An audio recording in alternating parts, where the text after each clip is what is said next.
Assalamualaikum warahmatullahi wabarakatuh. Halo guys, perkenalkan nama saya Dia Utami. Saya merupakan mahasiswa bimbingan dan konseling Fakultas Keguruan dan Ilmu Pendidikan Universitas Sultan Ageng Tirtayasa. Di video kali ini saya akan menjelaskan tentang bimbingan dan konseling terhadap murid berkebiasaan buruk, murid lambat belajar, dan murid cepat belajar. Selamat menyaksikan.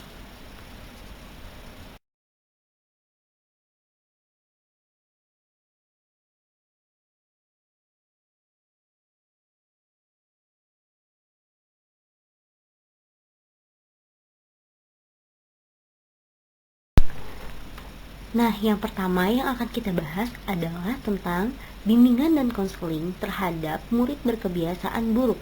Pengertiannya adalah perbuatan atau sikap seorang murid yang berulang kali dilakukan dengan sengaja dan sifatnya bertentangan dengan perbuatan atau sikap sebagaimana diharapkan daripadanya oleh orang lain.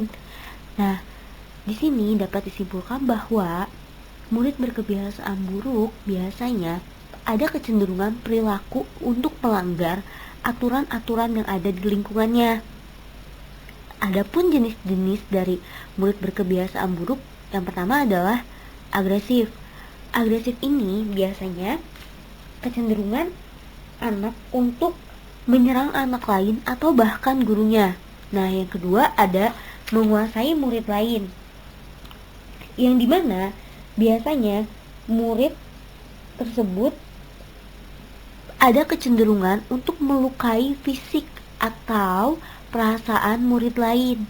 Nah, yang ketiga ada iri hati. Iri hati sendiri di sini murid acuh tak acuh mencari kesalahan teman lain atau bahkan bisa menjatuhkan nama temannya. Dan pemarah ya. Pemarah di sini biasanya anak ini mudah tersinggung. Dia tidak menyukai ketika ditegur oleh gurunya. Nah, maka dia akan marah, akan berperilaku tidak sopan. Nah, yang keempat ada curang, menipu, mencuri, dan berdusta. Yang kelima ada pemalu dan sukar bergaul dan menyendiri. Biasanya anak tersebut atau murid tersebut mudah tersinggung perasaannya. Ia benar-benar menderita karena tidak banyak mengalami kebahagiaan di rumah maupun di sekolah. Nah, selanjutnya berusaha menarik perhatian. Murid seperti ini, ia akan melakukan berbagai cara agar dapat menarik perhatian teman-temannya atau gurunya. Seperti contoh, ketika sedang belajar, ketika teman-temannya fokus mendengarkan guru menjelaskan, anak ini justru memukul-mukul meja, berjalan keliling-keliling kelas. Hal tersebut ia lakukan untuk mendapatkan perhatian dari gurunya. Selanjutnya ada murid berkebiasaan kurang aturan, kurang sopan, dan kurang tata krama. Hal tersebut bertentangan dengan apa yang diajarkan di sekolah dan apa yang diajarkan oleh orang tuanya di rumah. Pasti semua yang terjadi dengan murid berkebiasaan buruk ada penyebabnya. Nah, berikut sebab-sebabnya. Sebab yang pertama adalah penyesuaian yang langsung dapat memecahkan masalah. Yang pertama ada penyesuaian yang langsung dapat memecahkan masalah. Di sini apabila individu gagal dalam satu hal, langsung mengalihkan perhatian pada cita-cita lain yang lebih sesuai dan diharapkan akan lebih berhasil daripada sebelumnya. Yang kedua, penyesuaian sebagian dengan kelakuan mempertahankan diri. Maksud di sini, murid akan lebih cenderung untuk membela diri atau pengunduran diri. Yang ketiga, penyesuaian yang salah yang tidak membawa penyelesaian.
Selanjutnya, bimbingan dan konseling terhadap murid yang lambat belajar. Pengertiannya, sekelompok murid di sekolah yang perkembangan belajarnya lebih lambat dibandingkan dengan perkembangan rata-rata teman seusianya, atau biasa disebut dengan slow learner.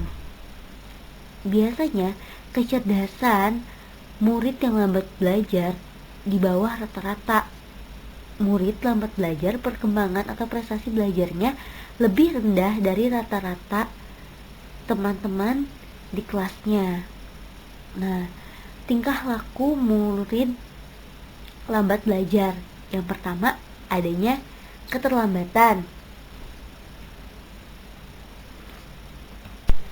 Yang dimaksud keterlambatan di sini adalah lambat dalam menerima pelajaran, lambat dalam mengolah pelajaran, lambat membaca, lambat memahami, lambat bekerja, lambat dalam mengerjakan tugas, dan lambat dalam memecahkan masalah, dan sebagainya. Nah, yang kedua, adanya kelainan tingkah laku. Kelainan tingkah laku di sini adalah tingkah laku yang tidak produktif atau kebiasaan jelek. Misal, sering terlambat datang ke sekolah. Nah, selanjutnya ada kurangnya kemampuan, yaitu kurangnya kemampuan konsentrasi, kurang kemampuan mengingat, kurang kemampuan membaca, kurang kemampuan berkomunikasi, kurang kemampuan memimpin, kurang kemampuan menyatakan ide atau mengemukakan pendapat. Yang selanjutnya adalah prestasi yang rendah. Prestasi anak atau murid yang lambat belajar sangat rendah prestasi dalam belajar dan mengajar. Selanjutnya, pemahaman latar belakang. Nah, yang harus dipahami oleh seorang guru BK terhadap tingkah laku lambat belajar, dalam memahami latar belakang tingkah laku murid yang lambat belajar dapat dilakukan beberapa cara. Yang pertama, mempelajari catatan pribadi. Yang kedua, mengumpulkan data baru. Data siswanya harus kita kumpulkan. Misal kita mengecek kecerdasan murid, terus mewawancarai orang tua murid atau wali kelasnya. Nah, yang selanjutnya ada menyimpulkan masalah. Setelah data sudah terkumpul, barulah kita bisa menyimpulkan permasalahan apa yang sebetulnya terjadi pada murid tersebut. Yang selanjutnya, bantuan yang diberikan oleh guru BK dapat berupa pemberian informasi secara lisan.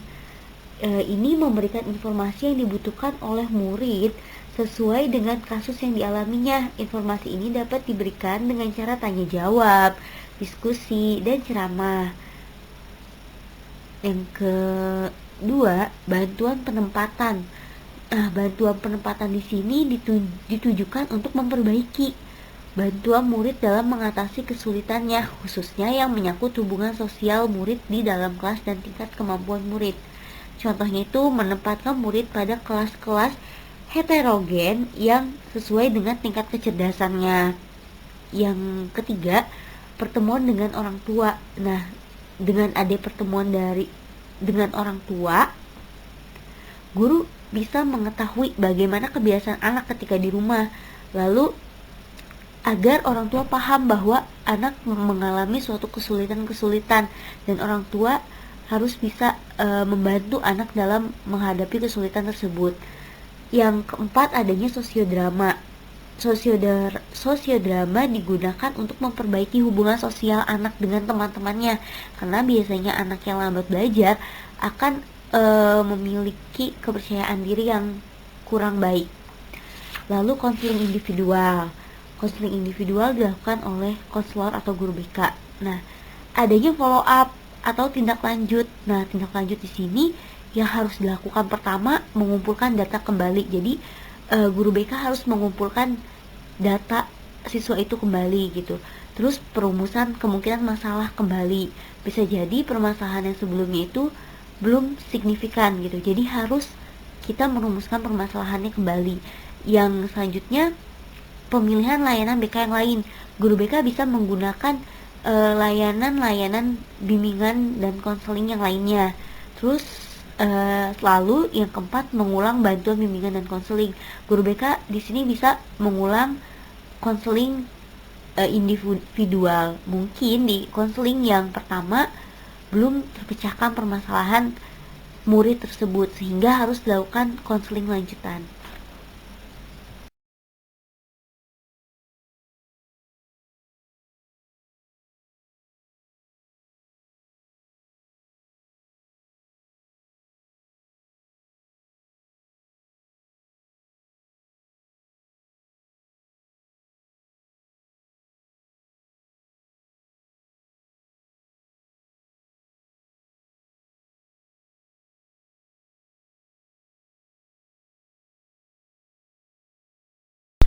Selanjutnya, bimbingan terhadap murid cepat belajar. Pengertian dari murid cepat belajar adalah murid yang cepat sekali dalam menerima, memahami, dan menguasai pelajaran yang diberikan kepadanya dengan prestasi yang baik. Biasanya disebut dengan fast learner.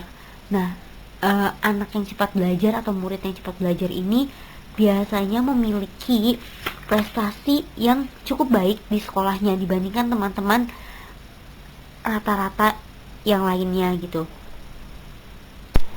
Secara umum dapat disimpulkan bahwa murid cepat belajar itu murid yang pada umumnya memiliki intelijensi yang tinggi.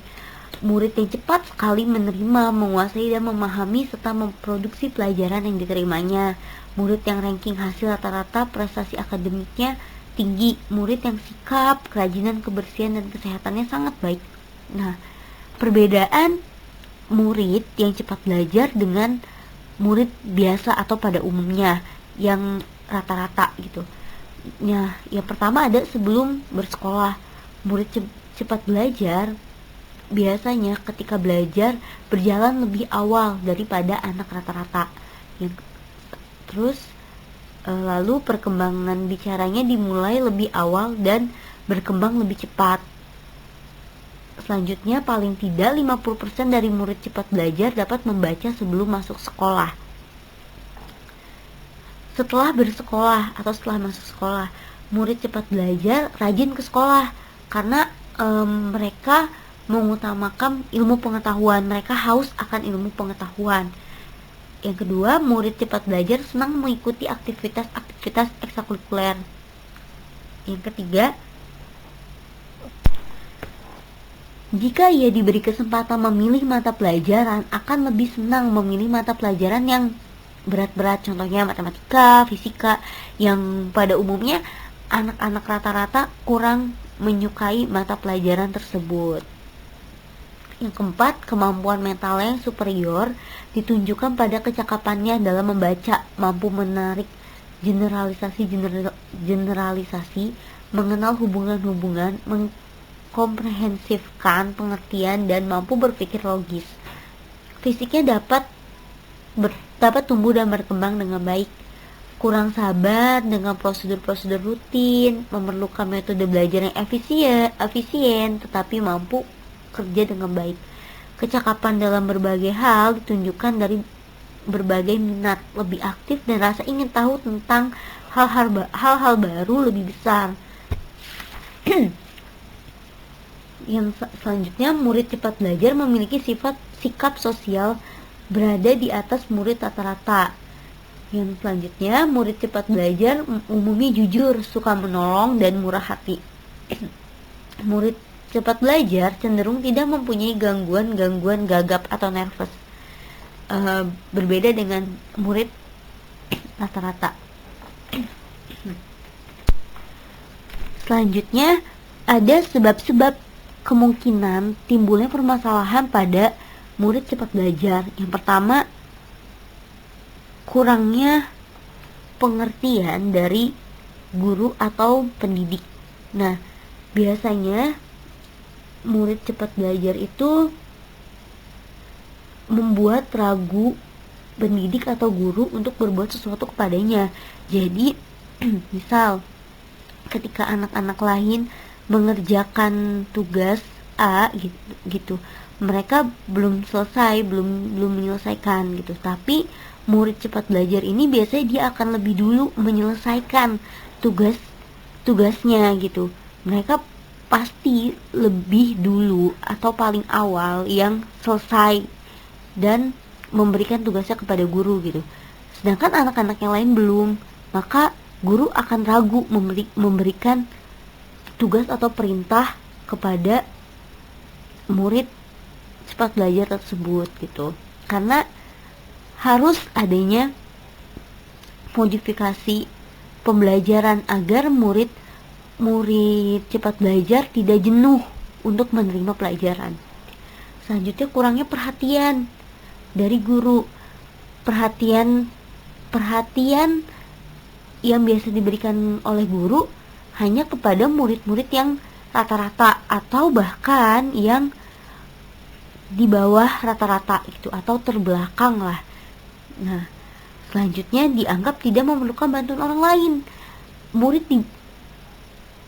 Murid cepat belajar biasanya dianggap sebagai murid yang tidak memerlukan bantuan orang lain karena mereka dianggap bisa menyelesaikan tugas-tugas secara sendiri tanpa bantuan orang lain. Nah, yang selanjutnya kemungkinan masalah yang akan terjadi pada murid cepat belajar. Yang pertama, masalah pendidikan dan jabatan. Biasanya murid yang cepat belajar akan terlalu memforsir diri, terlalu mementingkan intelektual, sulit menyesuaikan cita-cita orang tua dengan minatnya, merasa lambat jalannya kurikulum sekolah, merasa sulit memilih jabatan, kurang diperhatikan guru, bingung mengisi waktu luang. Nah, yang kedua masalah penyesuaian sosial. Biasanya murid yang cepat belajar tidak disenangi oleh teman-temannya, tertekan oleh tuntutan orang tua. Kamu harus selalu belajar les ini, les itu. Pagi, siang, sore hanya dihabiskan untuk belajar. Kurang disenangi atau disisihkan saudara-saudaranya. Kurang stimulasi, dieksploitasi keluarga, sekolah, dan masyarakat. Yang ketiga, masalah sosial. Biasanya dilingkari dengan pemuasan dorongan, merasa sendiri dan merasa cemas. Masalah ekonomi. Yang keempat, masalah ekonomi. Mengatur uang jajan, kurang biaya, terlalu banyak tuntutan dalam hal peralatan atau perlengkapan. Biasanya ada reaksi negatif yang ditimbulkan oleh murid cepat belajar. Yang pertama, pura-pura bodoh. Biasanya murid yang cepat belajar akan pura-pura bodoh agar ia bisa diperhatikan oleh teman-temannya atau oleh gurunya. Nah, terus adanya pelarian diri.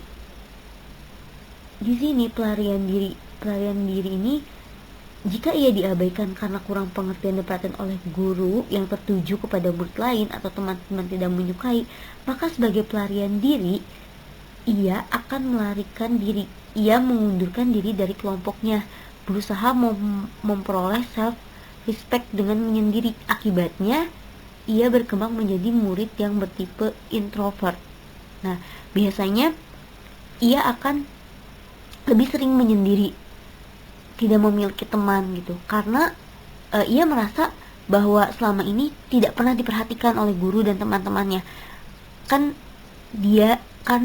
Karena biasanya anak yang cepat belajar akan dijauhi karena terlihat tidak disenangi oleh teman-temannya, kan terlihat seperti orang yang merasa ini saya gitu, saya bisa gitu, makanya tidak disenangi oleh teman-temannya. Nah, yang ketiga, minta perhatian.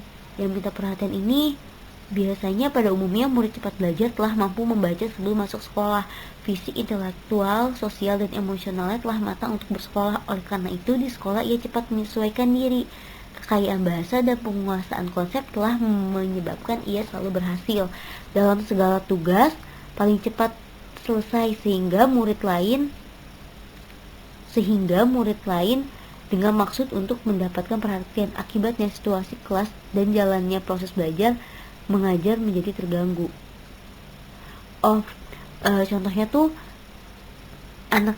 murid atau anak yang cepat belajar ini kurang mendapatkan perhatian. Nah, pasti ia akan mencari cara untuk guru agar memperhatikan dia, seperti dia keluar kelas, dia tidak masuk di jam kelas, maka guru akan mencarinya. Nah, di situ dia akan mendapatkan perhatian. Selanjutnya cara membimbingnya. Yang pertama ada pelayanan bimbingan pendidikan, yang kedua pelayanan bimbingan sosial, yang ketiga pelayanan bimbingan ekonomi, dan yang keempat pelayanan bimbingan emosi.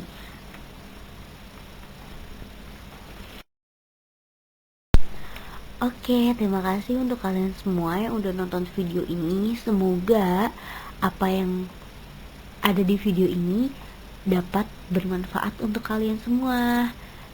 Terima kasih sudah menonton video ini. Wassalamualaikum warahmatullahi wabarakatuh.